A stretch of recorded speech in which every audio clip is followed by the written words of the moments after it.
করে ফোন দিল রাসেলকে। কিরে, ঘুম থেকে উঠেছিস নাকি? হ্যাঁ, ঘুম থেকে উঠেছি। তা কয়টার সময় বের হবি? হ্যাঁ, ঘুম থেকে উঠেছি। তা কয়টার সময় বের হবি কলেজে যাওয়ার জন্য? 10টার সময় বের হব। তুই বাইক নিয়ে চলে আসিস, আমি তোর বাইকে করে চলে যাব। আর কলেজে আর কলেজে যাওয়ার একটু আগে আমাকে নামিয়ে দিবি। কেন নামিয়ে দিব? কেন, একেবারে কলেজে গেলেই তো পারিস। এমনি তুই কিছু বুঝবি না, তোকে যেটা বলেছি সেটাই করিস। এখন রাখলাম, 10টায় চলে আসিস কিন্তু। হ্যাঁ। এ বলে সাগর ফোনটা কেটে দিল। সকাল 10টা। সাগর চলে গেল 3 রাস্তার মোড়ে। গিয়ে দেখে রাসেল দাঁড়িয়ে আছে। বাইকে উঠে বসতেই রাসেল বলতে লাগলো, কিরে, সাম্মির সাথে কথা হয়েছে নাকি? হ্যাঁ, কথা তো হয়েছে, কিন্তু ওই মেয়ের সাথে আমার রিলেশন না করাই ভালো হবে। মেয়েটা বেশি রোমান্টিক না। আচ্ছা, একটা কথা বল তো, তুই বুঝে যাস কি করে যে ওই মেয়ে রোমান্টিক নাকি রোমান্টিক না? মামা, 20 বছরের এক্সপিরিয়েন্স আছে আমার, সো বুঝবো না? বসে বসে ফিটার খাইলে চলবে নাকি? শালা, তুই একটা মানুষ বটে। এখানে নামবি নাকি আর একটু সামনে নেমে যাবি? এখানেই নামিয়ে দে। আর একটা কথা শোন, কলেজে যাই হয়ে যাক না কেন, তুই কিন্তু আসিস না আমার কাছে, শুধু ক্লাসেই কথা বলবি। ভাই, তোর কথা বুঝলাম না, তুই কি করতে চাইতেছিস? একবার বলতেছিস এখানে নামিয়ে দেওয়ার জন্য, আবার কলেজে গিয়ে তোর সাথে কথা না বলতাম ক্লাসে ছাড়া। কিছুই তো কিছু তো একটা ঘাবলা আছে, বল কি হয়েছে? তুই কলেজে যা দেখতে পারবি সব কিছু। রাসেল আর কিছু বলল না, কারণ সে জানে সাগরের পেট থেকে কথা বের করা এত সহজ না। বেশ কিছুক্ষণ হাঁটার পর সাগর চলে আসলো কলেজ গেটের সামনে। ভিতরে প্রবেশ করতে যাবে, এমন সময় পাশ থেকে তুবা বলে উঠল, সাগর, তুমি কি কালকে পার্কে গিয়েছিলে? আমি কেন পার্কে যেতে যাব? না, এমনি, ওই তো মারিয়া আসছে। তুমি একটু দাঁড়াও, আমি মারিয়াকে নিয়ে আসছি। আমি চলে যাইতেছি, ওনাকে দেখলেই আমার ভয় করে। এক পা সামনের দিকে এগোলে তোর পা কেটে ফেলবো। চুপচাপ যেখানে দাঁড়িয়ে আছিস ওখানে দাঁড়িয়ে থাক। সাগর একটু নড়চড় করলো না, কারণ সে জানে এ মেয়েটা কেমন। মারিয়া সাগরের সামনে এসে সাগরের সাথে কলার ধরে বলতে লাগলো, কি রে, তোকে না বলেছিলাম এইসব ড্রেস না পরে আসার জন্য? শার্ট আর প্যান্ট পরে আসবি। এইটা কি টি শার্ট পরে এসেছিস? আদিম যুগের মানুষের টি শার্ট পরেছিস। আমার আর শার্ট নেই, এর জন্য আমি এটা পরে এসেছি। আর আপনি আমার উপর এরকম অত্যাচার করতেছেন কেন? আমি কি আপনার বয়ফ্রেন্ড লাগি নাকি? হ্যাঁ, তুই আমার বয়ফ্রেন্ড লাগিস। কালকে আমাকে প্রপোজ করেছিলি, মনে আছে? আমি একসেপ্ট করেছি তোর প্রপোজ।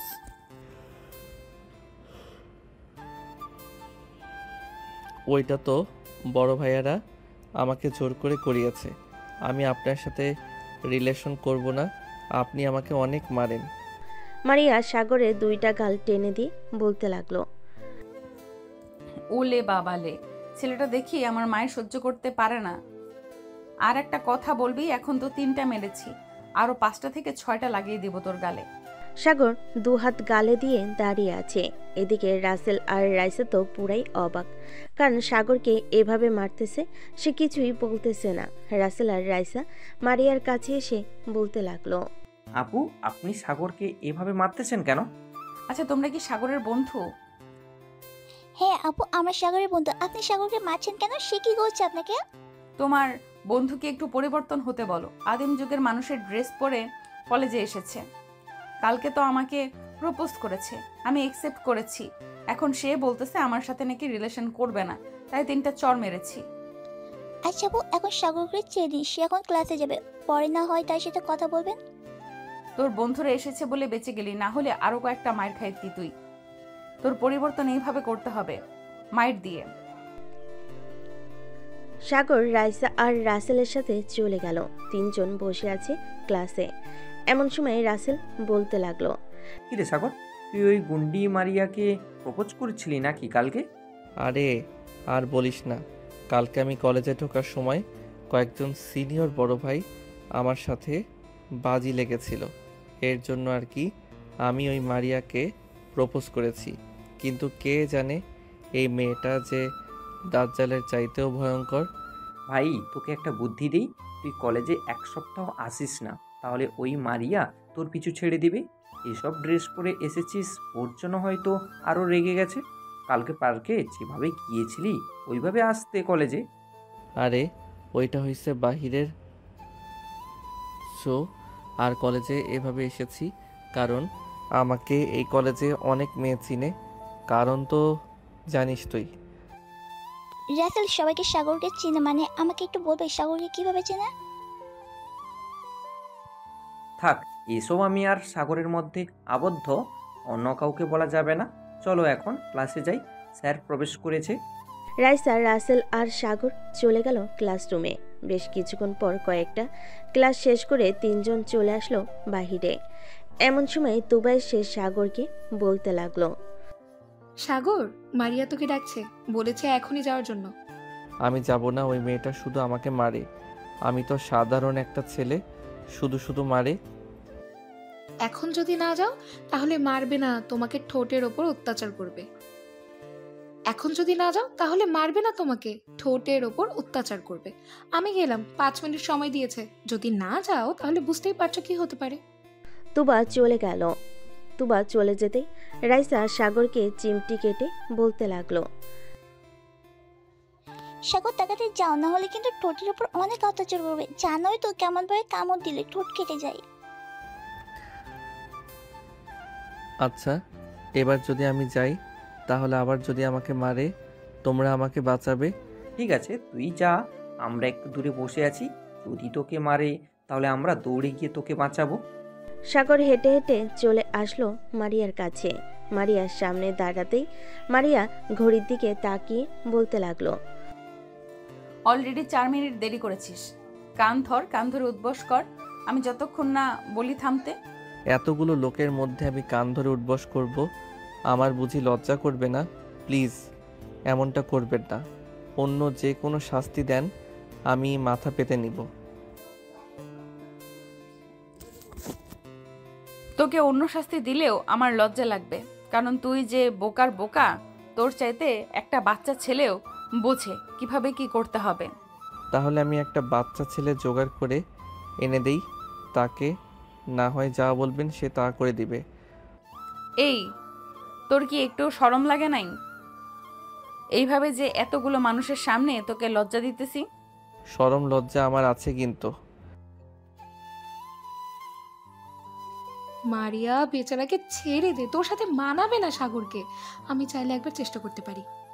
তুবার মুখে এমন কথা শুনে মারিয়া রাগী চোখ নিয়ে তুবার দিকে তাকালো আর বলতে লাগলো, তুবা, তুই যদি আরেকবার সাগরকে কাছে পেতে চাস তাহলে আমার চাইতে বেশি খারাপ আর কেউ হবে না। সাগর চল আমার সাথে, তো ড্রেস কিনে দিব। আমার জন্য ড্রেস কিনে দিতে হবে না, আমাকে টাকা দিয়ে দেন, আমি না হয় আমার গার্লফ্রেন্ডকে নিয়ে ঘুরতে যাব কক্সবাজারে। সাগরের মুখে এমন কথা শুনে সবাই অবাক হয়ে তাকালো মারিয়ার দিকে।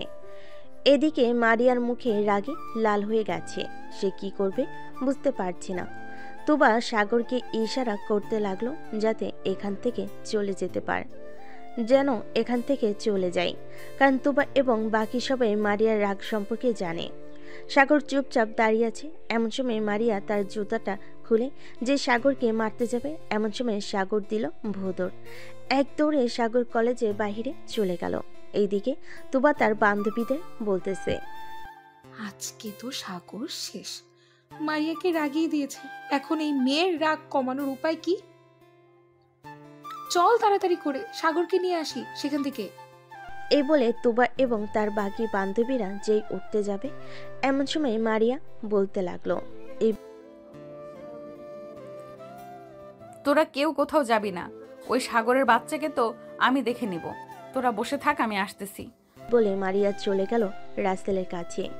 এদিকে রাসেল সবকিছু দেখছে। কোনো মতে রাসেল ওইখান থেকে কেটে পড়লো।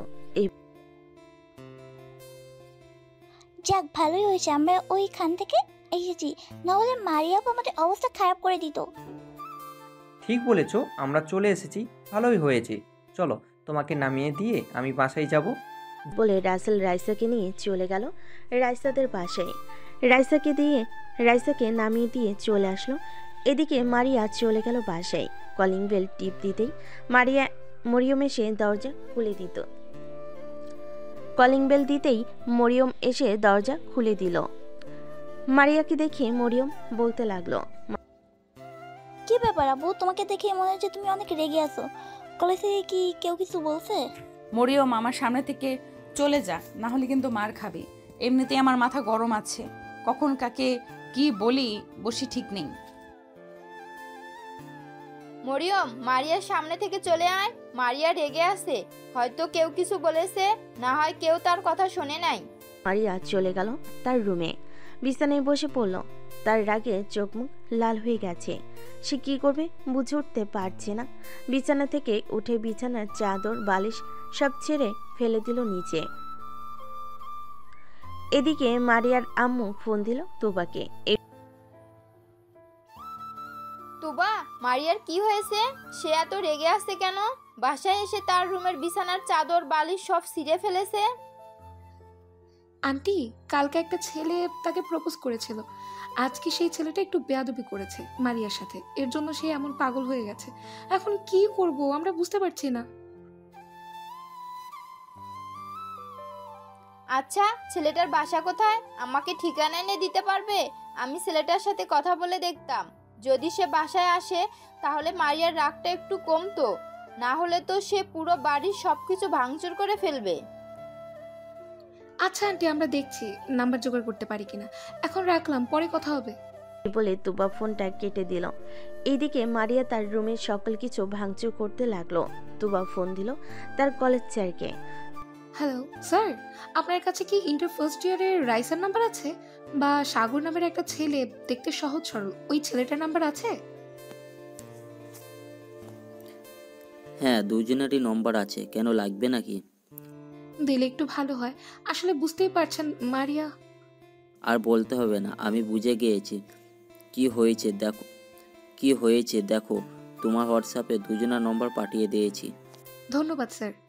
তুবা তার স্যারকে ধন্যবাদ জানিয়ে ফোন দিল সাগরের নাম্বারে। বেশ কয়েকবার রিং হতেই সাগর রিসিভ করলো ফোনটা। হ্যালো, কে বলতেছেন? হ্যালো সাগর, আমি তুবা বলছি, মারিয়ার বেস্ট ফ্রেন্ড। তুমি এখন কোথায় আছো? একটু আমার সাথে দেখা করতে পারবে?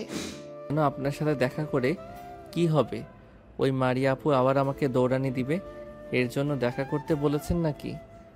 সেটা না, তুমি আগে দেখা করো, এরপর আমি বলছি তোমাকে সবকিছু। কোথায় দেখা করতে হবে বলেন, আমি আসতেছি। আমাদের কলেজের সামনে বটতলা বাজার আছে, ওইখানে আসো, আমি আসছি। ঠিক আছে, আমি 10-15 মিনিটের মধ্যে আসতেছি। সাগর ফোনটা কেটে দিয়ে কালকে পার্কে যাওয়ার ওই স্টাইলের ড্রেস পরে চলে গেল বটতলা বাজারের সামনে। বেশ কিছুক্ষণ দাঁড়িয়ে থাকার পর তুবা আসলো। সাগরকে দেখে বলতে লাগলো, সাগর, এখন আমাদের মারিয়াদের বাসায় যেতে হবে। মারিয়া পাগলামি শুরু করে দিয়েছে। আমি পারবো না, ওই মেয়ে দেখতে রাক্ষসের মতো, কাছে গেলে আবার কি জানি করে। এমনিতেই কলেজের জুতা দিয়ে দৌড়ানি দিয়েছে, সামনে পেলে কি জানি করে। প্লিজ আমার কথাটা রাখ, মারিয়া কিছুই করবে না, চলো আমার সাথে, আমি তো আছি। এই বলে সাগর তার বাইকে তুবাকে উঠিয়ে নিয়ে চলে গেল মারিয়াদের বাসায়। কলিং বেল দিতেই মারিয়ার আম্মু এসে দরজা খুলে দিল। আন্টি, ওই ছেলেটাকে নিয়ে এসেছি, এখন কি করতে হবে? বাবা, তুমি প্লিজ মারিয়ার রুমে যাও, না হলে মারিয়া পুরো বাড়ি ভাঙচুর শুরু করবে। আপনার উপর ভরসা করে আমি যাইতেছি আপনার সাথে, না হলে আমি যাইতাম না। আপনার মেয়ে যে রাক্ষসের রাক্ষস, আমাকে তো গিলে খেয়ে ফেলবে। আপু প্লিজ বাবা, আমি তোমার কাছে হাত জোর করতেছি, তুমি যাও, মারিয়া তোমার কিছুই করবে না। সাগর চলে আসলো মারিয়ার রুমের সামনে। এসে দেখে রুমের বাহিরে বালিশের তুলা এবং চাদর আরো অন্যান্য জিনিস ফেলে রাখা আছে। ঘরের ভিতর উকি দিতেই দেখতে পেল মারিয়া নিজের চুল ছিঁড়তেছে। সাগর মারিয়ার রুমে প্রবেশ করতে মারিয়া না দেখে বলতে লাগলো, মরিয়ম বা আম্মু, তোমরা প্লিজ আমার রুমে আইসো না, না হলে কিন্তু অনেক খারাপ হয়ে যাবে। আমি আপনার মা বা আপনার বোন না, আমি আপনার বয়ফ্রেন্ড। একটু সামনের দিকে তাকিয়ে দেখেন। সাগরের কথা শুনে মারিয়া সামনের দিকে তাকাতেই দেখতে পেল সাগর দাঁড়িয়ে আছে। এটা দেখে মারিয়া দৌড়ে গিয়ে দরজাটা বন্ধ করে দিয়ে এক হাতে সাগরের চুল টেনে ধরল আর অন্য হাতে সাগরের গালে খামচি দিতে লাগলো।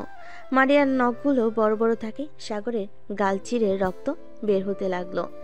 এদিকে মাথার চুল তো ছিঁড়তেছে। বেশ কিছুক্ষণ এভাবে মারিয়া সাগরকে মারার পর ছেড়ে দিল। এদিকে সাগর ওইখানে আর না দাঁড়িয়ে থেকে নিচে চলে আসলো। সাগরের গালপে এখনো রক্ত পড়ছে। এটা দেখে তুবা বলতে লাগলো, ভাই সরি, ভাই সরি, দেখেছো তো তোমার কি অবস্থা করেছে। তুমি যদি না আসতে তাহলে পুরো বাড়ির সকল কিছু ভাঙচুর করে ফেলতো। এখন আপনারা খুশি হয়েছেন তো এখন আমি গেলাম। এই বলে সাগর চলে গেল বাইরে। বাইকে উঠে বাইকটা স্টার্ট দিতেই বাসার দিকে যেতে লাগলো। এদিকে মারিয়া বসে আছে খাটের উপর। তুবা মারিয়ার রুমে ঢুকতে ঢুকতেই বলতে লাগলো, খুশি হয়েছিস তো ছেলেটাকে মেরে? ছেলেটা এমনিতেই সহজ সরল, এখন ভালো হয়েছে তুই তাকে মেরেছিস। আমি গেলাম। মানে আমি কাকে মেরেছি? সাগরকে। তাহলে আর কাকে মারবি সাগর ছাড়া? এখানে কে এসেছিল যে তুই তাকে মারবি? এই বলে তুবা চলে গেল তার বাসায়। এদিকে সাগর তার বাসায় কলিং বেল দিতেই সাগরের আম্মু এসে দরজা খুলে দিল। সাগরের এমন অবস্থা দেখে বলতে লাগলো, সাগর, তোর এই অবস্থা কে করেছে? তাড়াতাড়ি ভিতরে আয়, সাথে তাড়াতাড়ি ফার্স্ট এড বক্সটা নিয়ে আয় তো। সাগর সোফায় বসে আছে, কোনো কিছু বলতেছে না। সাথে বক্সটা নিয়ে আসলো। সাগরের আম্মু গাল থেকে রক্তগুলো পরিষ্কার করে মলম লাগিয়ে দিল। বেশ কিছু জায়গায় গর্ত হয়ে গেছে। ভাইয়া, তোমার এই অবস্থা কে করেছে? দেখি তো, মনে হচ্ছে এইগুলো নখের দাগ। আরে এগুলো নখের দাগ না, রাস্তায় পড়ে গিয়েছিলাম, ওইখান থেকে ব্যথা পেয়েছি। আচ্ছা আম্মু, আমি রুমে গেলাম। এই বলে সাগর চলে গেল রুমে। বিছানায় শুয়ে পড়ল। গালে প্রচন্ড ব্যথা করতেছে আর মাথাটাও। এদিকে মারিয়ার আম্মু মারিয়ার রুমের সামনে এসে বলতে লাগলো, মারিয়া, তোর এই রাগের জন্য তোকে অনেক পস্তাতে হবে, দেখে নিস, এই বলে দিলাম। আম্মু আমি সরি, আমি আর কোনোদিন এমন করব না। তুই এরকম ভাবে হাজারবার বলেছিস, কিন্তু কখনোই শুধরাস নাই, আর শুধরাবিও না। এ বলে মারিয়ার আম্মু চলে গেল। এদিকে মারিয়া বিছানায় বসে বসে ভাবতে লাগলো, আমি এটা কি করলাম সাগরের সাথে? সে সহজ সরল, তাই বলে আমি তার সাথে এমন করব? আল্লাহ ভালো জানে রাগের বশে কি করেছি। দেখতে দেখতে রাত হয়ে আসলো। সাগর খাবার টেবিলে মাথা নিচু করে খাবার খাচ্ছে। এমন সময় সাগরের আব্বু বলতে লাগলো, কিরে সাগর, মাথা নিচু করে অন্ধকার দিয়ে ভাত খাচ্ছিস কেন? মাথা তুলে খাবার খা। সাগর মাথা তুলতেই সাগরের আব্বু সাগরের মুখের দিকে তাকিয়ে হতভম্ব হয়ে গেল। কিরে, তোর মুখের এই অবস্থা কে করেছে? পুরো মুখ ফুলে গেছে। রাস্তায় পড়ে গিয়েছিলাম তাই এমন হয়েছে। রাস্তায় পড়ে গেলে তো এমন অবস্থা হওয়ার কথা না। দাঁড়া, আমি ডক্টরকে ফোন দিতেছি, ডক্টর এসে দেখে যাক। না হলে রাতে যদি আবার তোর মুখ ফুলে ওঠে, আবার তখন আরও বেশি সমস্যা হবে। সাগরের আব্বু খাবার খেয়ে ফোন দিল ডাক্তারকে। বেশ কিছুক্ষণ পর ডাক্তার আসলো। সাগরকে দেখে বলতে লাগলো,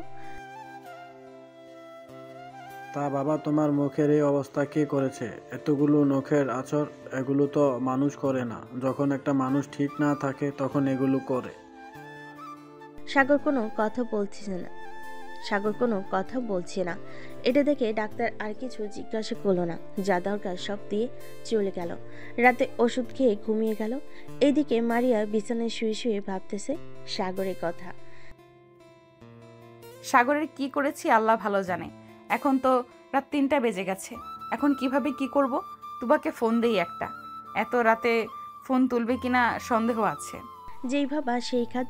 মারিয়া ফোন দিল তুবাকে। প্রায় 10 বার ফোন দেওয়ার পর তুবা ঘুমু ঘুমু চোখে ফোনটা রিসিভ করে বলতে লাগলো, কি রে, কি হয়েছে? এত রাতে ফোন দিয়েছিস কেন? তুবা, সাগরের নাম্বার আছে তোর কাছে?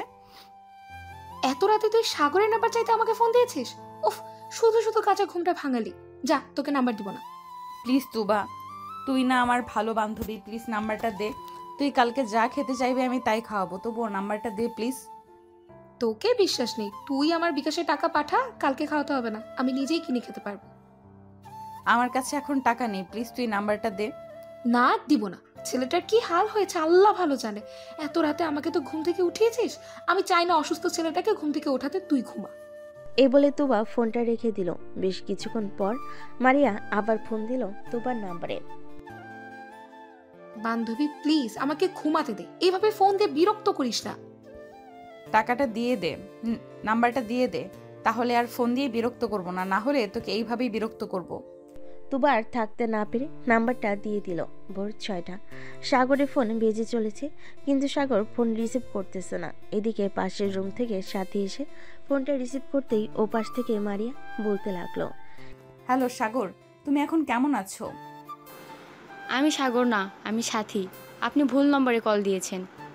এই বলে সাথী ফোনটা কেটে দিল, নাম্বারটা ব্লক লিস্টে রেখে দিল। সাথী বুঝতে পেরে গেছে এটা কে, তার ভাইকে এমন অবস্থা, এটা কে আর তার ভাইকে এমন অবস্থা করেছে। ফোনটা রেখে চলে গেল তার রুমে। এদিকে মারিয়া ফোন দিল তুবাকে। বারবার রিং হতেই তুবা ফোনটা রিসিভ করলো। কি রে, নাম্বার তো দিলাম, আবার বিরক্ত করছিস কেন? হ্যাঁ, সেই রাত 3টা থেকে বিরক্ত করছিস।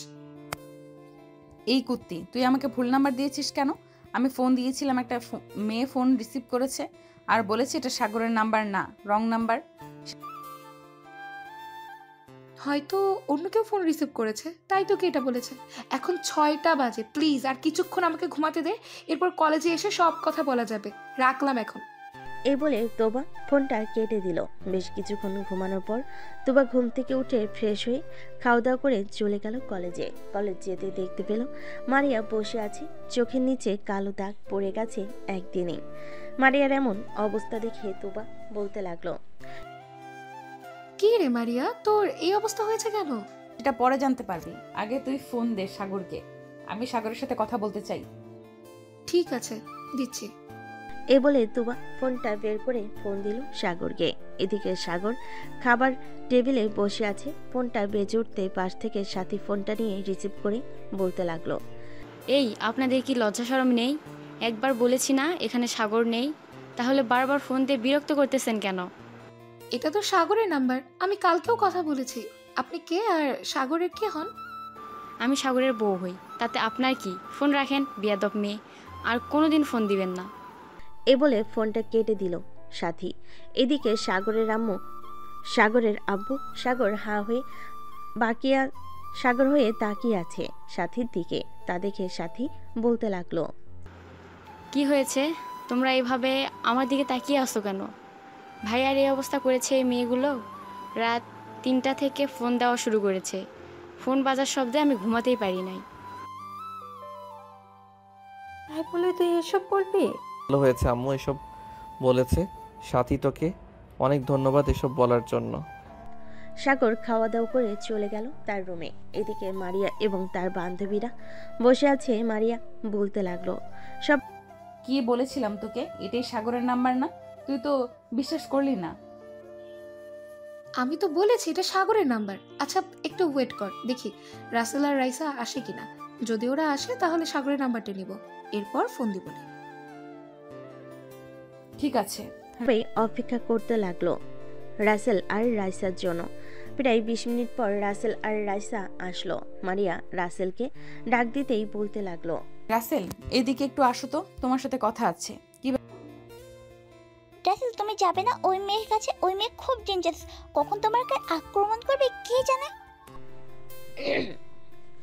রাসেল আর রাইসা চলে গেল মারিয়ার সামনে। বেশ কয়েক হাত দূরে থেকে রাসেল বলতে লাগলো, জি আপু বলেন, কি হয়েছে? ব্যাপার, তোমরা দূরে দাঁড়িয়ে আছো কেন? কাছে আসো। না আপু, আপনার বেলা কাল নাগিনীর সাপে থেকে দূরে থাকাই বলো। আপনি যে ভয়ঙ্কর, কালকে তো দেখলাম। রাইসার কথা শুনে মারিয়া রেগে গেল, কিন্তু কিছুই করলো না, কারণ এখন সে চিন্তায় আছে সাগরকে নিয়ে। আচ্ছা সাগরের ফোন নাম্বারটা দাও তো, সাগরের সাথে কথা বলবো। এই 01827... এটা হচ্ছে সাগরের নাম্বার, ফোন দেন কেন? কি রে মারিয়া, তোকে বলেছিলাম না এটা সাগরের নাম্বার? দেখছিস তো আমি কথা বলেছি কালকে। কি হয়েছে? আপনারা সাগরকে খুঁজতেছেন কেন? আর সাগর কোথায়? আজকে তো তার আগে চলে আসার কথা। সেটা পরে জানতে পারবে, এখন তোমরা ক্লাসে যাও। রাসেল আর রাইসা চলে গেল ক্লাসে। এদিকে মারিয়া ফোন দিল সাগরকে। বেশ কয়েকবার রিং হতেই ওপাশ থেকে ফোনটা রিসিভ করলো আবার সাথী। কি ব্যাপার, আপনারা আবার ফোন দিয়েছেন কেন? আপনাদের নামে কিন্তু আমি পরে থানায় মামলা করতে বাধ্য হব। মেয়ে, তুই কে রে? আমার বয়ফ্রেন্ডকে কেড়ে নিতে চাইতেছিস? আমি এখন যদি আসি তাহলে কিন্তু তোর অবস্থা খুব খারাপ করে ফেলবো, এ বলে দিলাম। আমার অবস্থা খারাপ করার আগে সাগরকে আপনি পাবেন না। সাগর এখন হাসপাতালে ভর্তি আছে। মানে সাগর হসপিটালে ভর্তি আছে? মানে কোন হসপিটালে? স্কয়ার মেডিকেল হাসপাতালে ভর্তি আছে, 310 নম্বর রুমে, গিয়ে দেখেন। মারিয়া ফোনটা কেটে দিয়ে তুবাকে উদ্দেশ্য করে বলতে লাগলো, তুবা, সাগর হসপিটালে ভর্তি আছে, চল তাড়াতাড়ি গিয়ে দেখে আসি কি অবস্থা। আমি এমন কি করলাম যে তাকে হসপিটালে ভর্তি হতে হলো? তুবা, মারিয়া এবং তাদের আরো কয়েকজন বান্ধবী মিলে স্কয়ার হাসপাতালে চলে গেল, কিন্তু পেল না ওইখানে। আবার ফোন দিল, আবারও ফোন রিসিভ করলো সাথী, আর বলতে লাগলো, ওনাকে একটা হাসপাতালে ভর্তি করা হয়েছে, ওনার অবস্থা খুবই খারাপ, মনে হয় না আর বাঁচবে। আরে এসব কি বলতেছেন? এসব কি বলতেছেন আপনি? কোন হসপিটালে নিয়ে যাওয়া হয়েছে? আমাকে সঠিক ঠিকানা বলেন, আমি আসতেছি। সরি, আমি এটা বলতে পারছি না কোন হাসপাতালে নিয়ে যাওয়া হয়েছে। এই বলে সাথী ফোনটা কেটে দিল। সাগরের দিকে তাকাতেই দেখতে পেল সাগর মিটিমিটি করে হাসতেছে।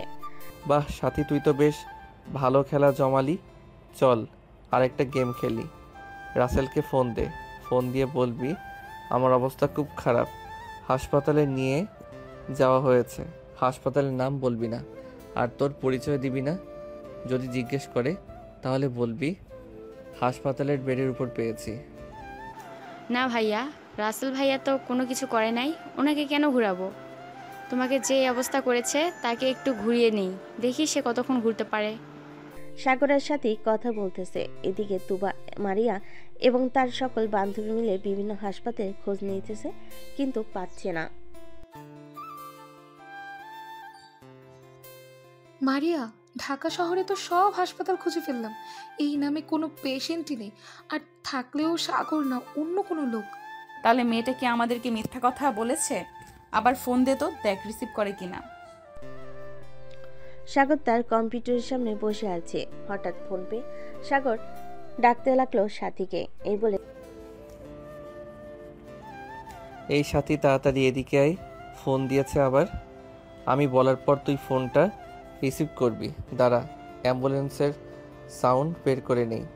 সাগর কম্পিউটারে অ্যাম্বুলেন্সের সাউন্ড বের করে নিল। সাথী ফোনটা রিসিভ করতেই বলতে লাগলো, এই ওনাকে বড় হাসপাতালে নিয়ে যাওয়া হচ্ছে, কোন হাসপাতালে নিয়ে যাওয়া হচ্ছে এটা বলতে পারতেছি না, আপনারা প্লিজ ফোন দিবেন না। বলে সাথী ফোনটা কেটে দিল। এদিকে তুবা এবং মারিয়ার শরীর কাঁপাকাঁপি করতেছে, তাদের গলা শুকিয়ে গেছে, কি বলবে বুঝে উঠতে পারছে না। এই বলে, তুবা, এটা আমি কি করলাম? আমার রাগের জন্য একটা ছেলেকে এখন এইভাবে হসপিটালে দৌড়াদৌড়ি করতে হচ্ছে। এখন কোন হসপিটালের কাছে বুঝবো কি করে? এখন কোনো কিছু করার নেই, চল বাসায় যাই, বাসায় গিয়ে বসে থাকি, যদি কোনো খবর আসে তাহলে ওই নাম্বার থেকে ফোন দিবে, আমি না হয় মেসেজ দিয়ে বলে রাখি। ঠিক আছে, তুই মেসেজ দিয়ে বলে রাখ। মারিয়া মেসেজ দিয়ে রাখলো। এদিকে রাসেল আর রাইসা চলে আসলো সাগরদের পাশে। কলিং বেল দিতেই সাথী এসে দরজা খুলে দিল। সাথীকে দেখে রাসেল বলতে লাগলো, কি ব্যাপার সাথী, আজকে সাগর কলেজে যায় নাই কেন? কলেজে যাবে কি করে? ভাইয়ার অবস্থা তো খুব খারাপ, রুমে গিয়ে দেখো ভাইয়ার কি হয়েছে, আমি ভাইয়ার জন্য শরবত নিয়ে আসতেছি।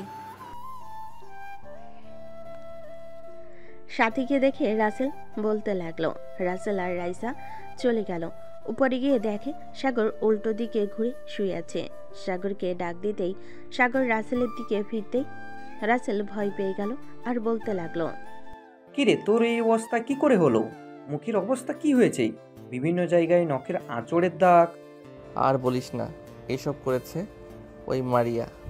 মানে কি বলতেছিস? কালকে কলেজে তো এসব কিছুই হয় নাই, তাহলে কখন হয়েছে এসব? সাগর রাসেল আর রাইসাকে সবকিছু খুলে বলো কি হয়েছে কালকে। সবকিছু শোনার পর রাসেল বলতে লাগলো, রাসেল এর জন্যই তো তোর নাম্বার চাইছিল। ভালো হয়েছে আমি ওই নাম্বারটা দিয়েছি। এখন শোন, তোদের কাছে যদি আমার কথা জিজ্ঞেস করে তাহলে বলবি আমি হাসপাতালে ভর্তি আছি। তাদেরকে এভাবে বলে বলে ঘোরাচ্ছি, দেখি কতক্ষণ ঘোরাঘুরি করতে পারে।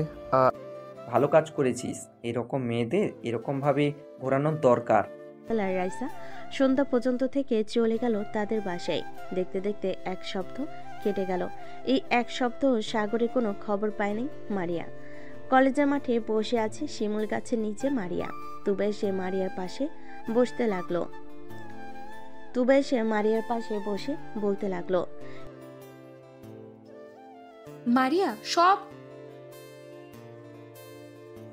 মারিয়া এসব কি করছিস তুই? নিজের চেহারা বরবাদ করে দিচ্ছিস কেন? সাগরকে নিয়ে চিন্তা করা বাদ দে। যে চলে গেছে সে আর ফিরে আসবে না। আমার জন্য এসব হয়েছে, আমি কিভাবে ভুলে যাব তুবা? বলতো আমাকে একবার। আগে তো নিজের রাগ কন্ট্রোল কর। যদি এটা করতে পারিস তাহলে আর কোনো দিন এমন হবে না। তুবা চল একটা কাজ করি, স্যারের কাছ থেকে সাগরদের বাসার ঠিকানা নিয়ে সাগরদের বাসায় যাই। যদি ওখানে তার দেখা পাই তাহলে মাফ চেয়ে নিব। আচ্ছা ঠিক আছে, তুই যখন বলছিস তাহলে চল যাওয়া যাক। এ বলে মারিয়া আর তুবা চলে গেল স্যারের কাছে। স্যারের কাছ থেকে সাগরদের বাসার ঠিকানা নিয়ে যেতে লাগলো। প্রায় 10 মিনিট পর চলে আসলো সাগরদের বাসায়। কলিং বেল দিতেই সাগরের আম্মু এসে দরজা খুলে দিল। মারিয়া সাগরের আম্মুকে সালাম দিয়ে বলতে লাগলো, আসসালামু আলাইকুম আন্টি, সাগর বাসায় আছে? সাগর আছে, কিন্তু তোমরা কে? তোমাদের তো ঠিক চিনলাম না। আমরা সাগরের ফ্রেন্ড। ও আচ্ছা, ভিতরে আসো। সাগর তার রুমে আছে, তোমরা উপরে যাও, আমি তোমাদের জন্য চা বা কফি নিয়ে আসতেছি। মারিয়া আর তুবা চলে আসলো সাগরের রুমে। এসে দেখে সাথী আর সাগর বসে বসে মোবাইলে লুডো খেলতেছে। সাগর মারিয়ার দিকে তাকাতেই ভয় পেয়ে গেল। মারিয়ার চোখের নিচে কালি দাগ পড়ে গেছে। সাগর ভয় পেয়ে বলতে লাগলো, আপু আপনি এখানে কি করেন? আর আমি এখানে কি করি এটা না হয় পরে বলতেছি, আগে বল আমার সাথে এমন করলি কেন এই 7 দিন? আমি তো আমার ভুলের জন্য মাফ চাইতেই ফোন দিয়েছিলাম, তোরা এমন করলি? এমন করব না তো কি করব? আপনি আমার ভাইয়ার কি অবস্থা করেছেন একবার দেখেছেন ভাইয়ার মুখটা? তুমি একটু বাহিরে যাও, সাগরের সাথে আমার কথা আছে। তুবা তুই এই মেয়েটাকে নিয়ে একটু বাহিরে যা, আমি সাগরের সাথে পার্সোনালভাবে কথা বলতে চাই। কিছু আমি যাব না। আপনি যদি আবার আমার ভাইয়ার উপর আক্রমণ করেন তখন কি হবে? একবার তো কোনো রকমে বেঁচে গেছে আমার ভাইয়া, এবার আর বাঁচবে না যদি আক্রমণ করেন। তুই করবো না, তুমি বাহিরে যাও। আবার সাথীকে নিয়ে চলে গেল সাথীর রুমে। এদিকে মারিয়া দরজাটা লাগিয়ে আসলো সাগরের কাছে। হঠাৎ কান্না করে সাগরের পা জড়িয়ে ধরে। এটা দেখে সাগর হতভম্ব হয়ে গেল। আরে আপনি কি করতেছেন এসব? আমার পা ছাড়েন বলতেছি। আগে বলো তো আমাকে মাফ করেছো, এরপর আমি তোমার পা ছাড়বো। যদি মাফ না করো তাহলে আমি তোমার পা ছাড়বো না। ঠিক আছে, আমি আপনাকে মাফ করে দিয়েছি, এবার তো ছাড়েন। মারিয়া সাগরের পা ছেড়ে দিয়ে সাগরের ঠোঁটজোড়া তার দখল করে নিল। বেশ কিছুক্ষণ এভাবে থাকার পর মারিয়া সাগরকে ছেড়ে দিয়ে বলতে লাগলো, ইস তোমার মুখের কি অবস্থা করেছি আমি। ওই দিন যদি আমার কথা শুনতে তাহলে এমন হতো না। আন্টি আপনার কাছে ওই দিন তো কথা শুনতে চাইছিলাম, তুমি নিজেই আমার সাথে এমন করলে। যাই হোক, এখন দরজা খুলে দিয়ে আসো, আম্মু আসলে সমস্যা হবে। তা না। মারিয়া দরজা খুলে দিয়ে চলে আসলো সাগরের কাছে। চেয়ারে বসে কথা বলতে লাগলো সাগরের সাথে। এমন সময় সাগরের আম্মু আসলো, সবাইকে কফি দিয়ে দিল। মারিয়া সাগরের আম্মুকে উদ্দেশ্য করে বলতে লাগলো, আন্টি আপনার কাছে মাফ চাই। আসলে আমি আমার রাগটা কন্ট্রোল করতে পারি না, এর জন্যই আপনার ছেলের মুখের এমন অবস্থা করেছি। কি মা, তোমার মতন আমিও ছিলাম। জানি না তুমি কতটা রাগী ছিলে। আমার রাগ সাগরের আব্বু ভালো মতন জানে। এখনও রেগে গেলে মাঝে মধ্যে এমন কাজ করে বসি, তখন সাগরের আব্বু আমার পা ছুঁয়ে মাপ চায়। মারিয়া আর তোবা সন্ধ্যা পর্যন্ত সাগরদের বাসায় থেকে চলে গেল। রাতে খাওয়া দাওয়া করতেছে সাগর। এমন সময় তার আম্মু বলতে লাগলো, সাগর মেয়েটা কিন্তু দেখতে সুন্দর আর ব্যবহারও ভালো, কিন্তু ও আমার মতন রাগী। না হয় বুঝলাম, কিন্তু তুমি আমাকে এসব বলতেছো কেন? কারণ তোকে বলতাছি মেয়েটার সাথে তোর বিয়ে দিব ভাবতাছি। দরকার নেই আম্মু, ওই মেয়ে চাইতে আমার বান্ধবী কম সুন্দর না। কি বল ভাইয়া, আমার বান্ধবীকে বিয়ে করবে না? অবশ্যই বিয়ে করব তোর বান্ধবীকে। আর আম্মু, ওই মেয়ে দেখতে ভয়ঙ্কর, রাতে আবার কি করে বসে কে জানে। ভাইয়া একদম ঠিক বলেছে আম্মু, ওই মেয়ে অনেক ভয়ঙ্কর। ওই মেয়ের সাথে ভাইয়ার বিয়ে দেওয়া যাবে না। আমি যখন একবার ঠিক করে নিয়েছি তাহলে ওই মেয়ের সাথেই বিয়ে দিব, অন্য কোনো মেয়ের সাথে বিয়ে দেওয়া যাবে না। সাথী, সাগর, তোরা কিছু বলিস না, পরে কিন্তু আবার দুইজন মিলে আমাদের তিনজনকে ধরে মারধর করবে, তখন কিন্তু আমরা কাউকে কিছু বলতে পারবো না। সাগরের আব্বুর কথাই দুজন চুপ হয়ে গেল। খাওয়া দাওয়া করে সাগর চলে গেল তার রুমে। বিছানায় শুয়ে আছে, এমন সময় সাগরের ফোনটা বেজে উঠল। তাকিয়ে দেখে মারিয়া ফোন দিয়েছে। কলটা রিসিভ করতে মারিয়া বলতে লাগলো, করো সাগর। হ্যাঁ, এই তো মাত্র খাওয়া দাওয়া করে আসলাম। তুমি কি করো, খাওয়া দাওয়া করেছো? খাওয়া দাওয়া করলাম। কালকে কলেজে যাবে নাকি? না, কালকে কলেজে যাব না। আরও কিছুদিন সময় লাগবে সুস্থ হতে। যেভাবে মেরেছো আমাকে, অন্য কাউকে মারলে হয়তো এতক্ষণে পুরুষ নির্যাতনের মামলায় দিয়ে দিত তোমাকে। তাই নাকি? তাই। সাগর মারিয়ার সাথে কথা বলতে লাগলো। বেশ কিছুক্ষণ কথা বলার পর সাগর ফোনটা কেটে দিয়ে ঘুমিয়ে গেল। পরের দিন সকালে সাগরের ঘুমটা ভাঙতে দেখতে পেল অনেকগুলো মেসেজ দিয়েছে মারিয়া। মেসেজগুলো পড়ে সাগর ফ্রেশ হয়ে খাওয়া দাওয়া করে চলে গেল পার্কে। গিয়ে দেখে ছোট ছোট বাচ্চারা খেলা করতেছে। সাগর তাদের সাথে খেলা করতে লাগলো। বেশ কিছুক্ষণ খেলাধুলা করার পর মারিয়া আসলো। কি ব্যাপার, তুমি কখন আসলে এখানে? আমি তো এসেছি প্রায় 1 ঘন্টা হয়ে গেছে। তুমি আসতে এত দেরি করলে কেন? একটা ইম্পর্টেন্ট ক্লাস ছিল, তাই আর কি ওই ক্লাসটা করে আসলাম। ও আচ্ছা, বসো তাহলে এখানে। সাগর আর মারিয়া পাশাপাশি বসে পড়ল। বেশ কিছুক্ষণ গল্প করার পর বাচ্চা ছেলে মেয়েদের সাথে কিছুক্ষণ খেলাধুলা করে চলে গেল দুজন দুজনের বাসায়। খাওয়া দাওয়া করে দুপুরে রুমে বসে আছে, এমন সময় সাগরের আব্বু আসলো সাগরের রুমে আর বলতে লাগলো, সাগর, তোর কি সময় হবে কিছুটা? কেন আব্বু, কোনো প্রয়োজন নাকি? অফিসে কিছুক্ষণ বসার জন্য বলছিলাম আর কি। আমার শরীরটা একটু খারাপ লাগতেছে, তাই আর কি। তোমাকে এই শরীর নিয়ে অফিসে যেতে হবে না, আর আমি আস্তে আস্তে বুঝে নেব ম্যানেজার আঙ্কেলের কাছ থেকে। আচ্ছা, এই নে, এই চাবিটা রাখ। এটা হচ্ছে আমার কেবিনের চাবি। এটা কাউকে দিবি না, নিজের কাছে রাখবি সব সময়। আমার কেবিনের সব কিছু আছে, টাকা পয়সা এবং অন্যান্য জিনিসের জন্য এই চাবিটা নিজের কাছে রাখবি। আচ্ছা আব্বু, তুমি চিন্তা করো না, এই চাবিটা আমি সব সময় নিজের কাছে রাখবো। সাগর তার আব্বুর সাথে কিছুক্ষণ কথা বলে চলে গেল অফিসে। রাত 9টা। অফিস থেকে চলে আসলো বাসায়। খাওয়া দাওয়া করে বসে আছে, এমন সময় সাগরের আব্বু বলতে লাগলো, কিরে, প্রথম দিন অফিসে গিয়েছিস, কেমন লাগছে? এই তো আব্বু, খুবই ভালো লাগছে। সবার সাথে পরিচয় হলাম, সবাই ভালো ব্যবহার করেছে আমার সাথে। কাল থেকে ভাবতেছি প্রতিদিন অফিসে যাব আর সপ্তাহে কয়েকদিন কলেজ করব। হ্যাঁ, এটাই কর, কারণ এখন তো কলেজে তেমন পড়ালেখা নেই। যখন পরীক্ষা হবে তখন না হয় কিছুদিন অফিসে না গিয়ে পড়ালেখায় মনোযোগ দিলি, তখন না হয় আমি কিছুদিন অফিস দেখাশোনা করব। ঠিক আছে আব্বু, তখন না হয় তুমি অফিস দেখাশোনা করো। এখন ঘুমাতে যাও, অনেক রাত হয়েছে। সাগরের আব্বু চলে গেল তাদের রুমে। এইদিকে সাগর ফোন দিল মারিয়াকে। বেশ কিছুক্ষণ পর মারিয়া ফোনটা রিসিভ করলো। কলটা রিসিভ করে মারিয়া বলতে লাগলো, সাগর, তুমি নাকি অফিসে জয়েন করেছো? পড়ালেখা আর করবে না নাকি? হ্যাঁ, পড়ালেখা করব, মাঝে মধ্যে কলেজে যাব। এখন তো তেমন বেশি চাপ নেই, কলেজে যেতে পারবো যখন প্রয়োজন হবে। ঠিক আছে, কালকে বিকেলে একটু দেখা করতে পারবে? ঠিক আচ্ছা, তুমি চলে আসো পার্কে, আমি বিকাল 5টায় পার্কে চলে যাব। আছে, বিকেল 5টায় না হয় পার্কে থাকবো। সাগর আরো কিছুক্ষণ কথা বলল মারিয়ার সাথে। কথা বলা শেষ করে ঘুমিয়ে গেল। পরের দিন সকালে ঘুম ভাঙলো সাথীর ডাকে। ভাইয়া ঘুম থেকে ওঠো, সকাল হয়েছে তো। তুই যা, আমি উঠতেছি।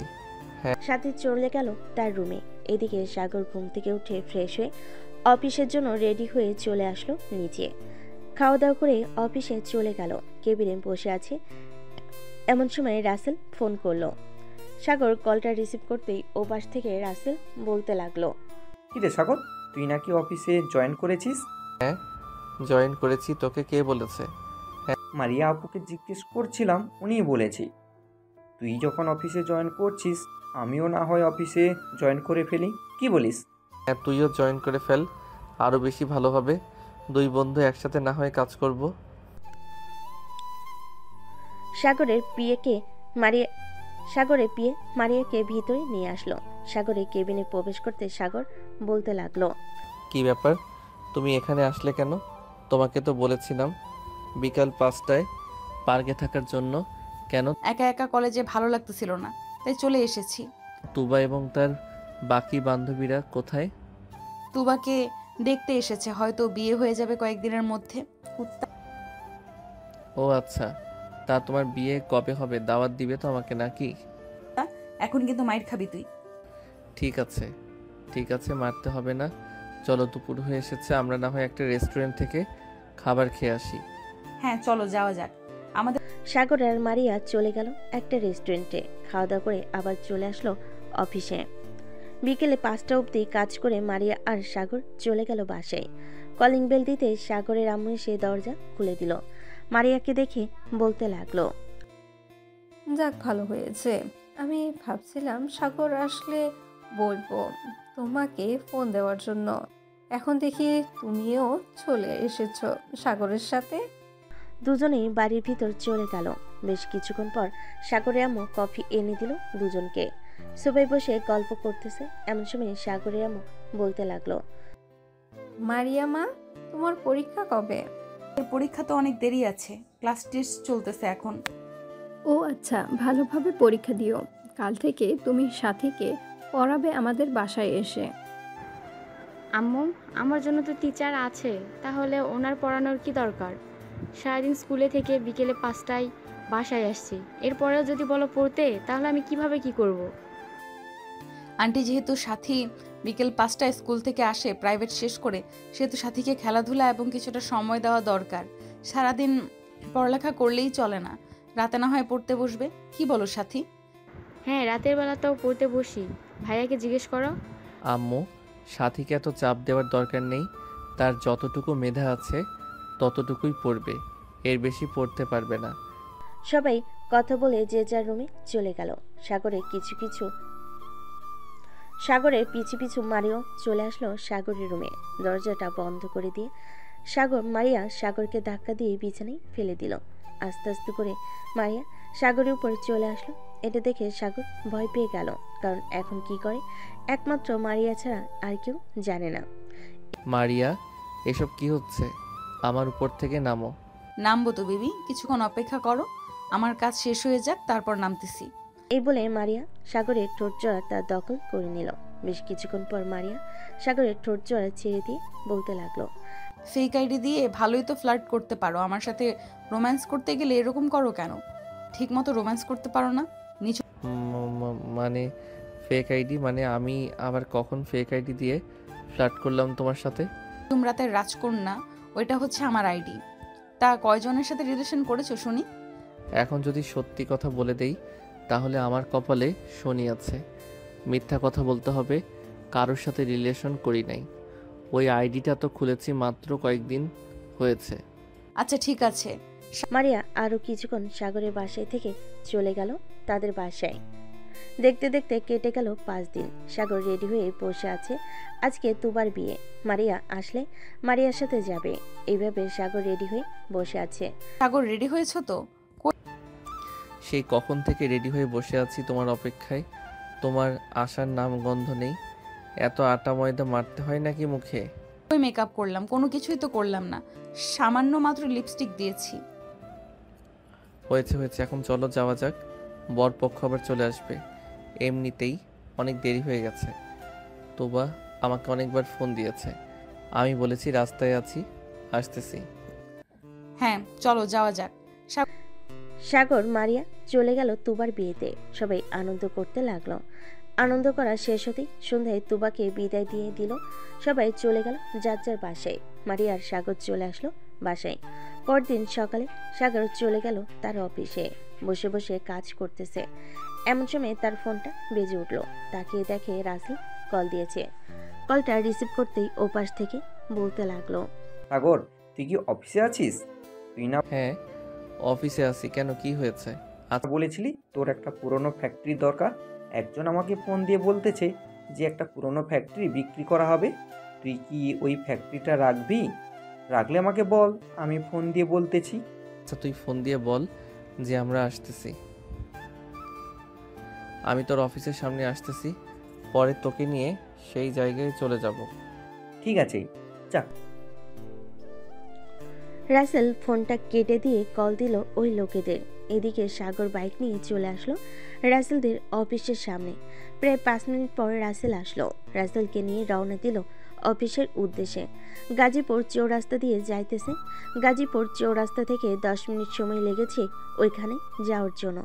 সাগর আর রাসেল চলে গেল ওইখানে। বেশ কিছুক্ষণ অপেক্ষা করার পর অফিসের মালিক আসলো। আসসালামু আলাইকুম, কেমন আছেন মিস্টার সাগর চৌধুরী এবং রাসেল চৌধুরী? আলহামদুলিল্লাহ, আমরা দুজনেই ভালো আছি। আপনি কেমন আছেন? আর অফিসটা বিক্রি করে দিতে চাইছেন কেন?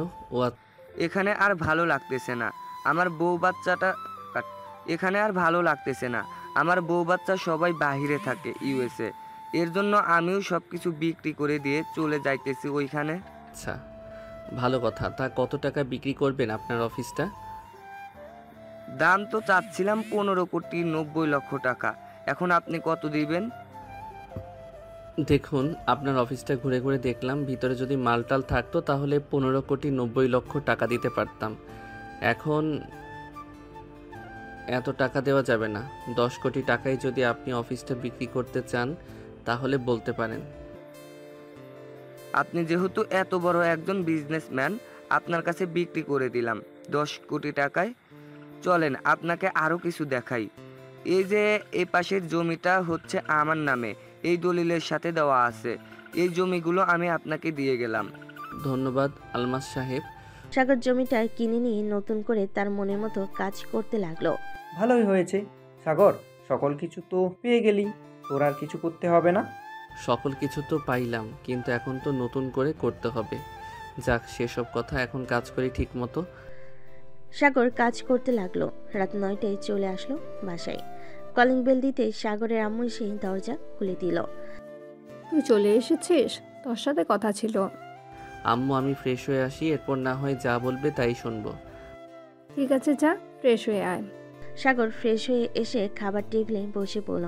সবাই খাবার খাচ্ছে, এমন সময় সাগরের আম্মু বলতে লাগলো, সাগর, আমি চাইছিলাম কি মীরার সাথে তোর বিয়েটা দিয়ে দেওয়ার জন্য। 2 দিন পর তুই কি বলিস? আম্মু, 2 দিনে এত কিছু কিভাবে করবে? বিয়ের তো একটা ব্যাপার, আয়োজন করতে তো হবে। বেশি কিছু আয়োজন করব না, পরিবারের মাঝেই বিয়ে হবে। কাজী ডেকে বিয়েটা পড়িয়ে দেব। তোর কয়েকজন বন্ধু বান্ধব আর আত্মীয় স্বজনদের বলবো। ঠিক আছে, তোমরা কথা বলো, ব্যবস্থা করো। আমি বিয়ে করতে রাজি। কাল আচ্ছা, খাওয়া দাওয়া করে রেস্ট কর, সারাদিন কাজ করিস। সাগর খাওয়া দাওয়া করে চলে গেল তার রুমে। বিছানায় শুয়ে পড়তেই মারিয়া ফোন দিল। কলটা রিসিভ করতে কানের কাছে নিতেই মারিয়া বলতে লাগলো, সাগর, তোমার সাথে আমার কিছু কথা আছে। আম্মু আব্বু বিয়ের জন্য বলতেছে। আন্টি আঙ্কেলকে বলো আমাদের বাসায় আসার জন্য। কালকে আম্মু আব্বু তোমাদের বাসায় যাবে, 2 দিন পর আমাদের বিয়ে হবে। আন্টি আঙ্কেলের সাথে কথা বলেছে আম্মু আব্বু। আচ্ছা, এর জন্যই বলতেছে 2 দিন পর আমার বিয়ে, কিন্তু তোমার নাম বলে নাই। যাক, ভালোই হয়েছে, অবশেষে আমার সহজ সরল বরটাকে তো পেলাম।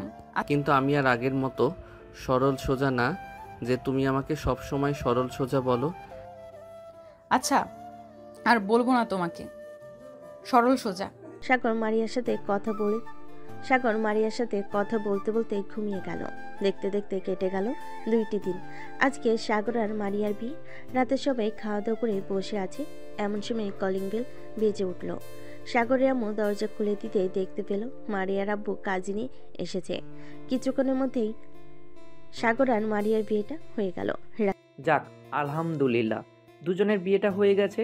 এই নাও জমেলা, তোমার বৌমা এখন তোমরা দুইজন না হয় আমাদের উপর অত্যাচার কইরো আব্বু ওনারা দুজন না, কিন্তু আমিও সাথে আছি, সো আমরা তিনজন। কেমন? আচ্ছা, মা মেয়ের সাথে আবার বৌমা ভালোই ভালোই সবাই আমাদের উপর অত্যাচার শুরু করবে। রাত প্রায় 2টা। সাগর আর মারিয়া চলে গেল তাদের রুমে।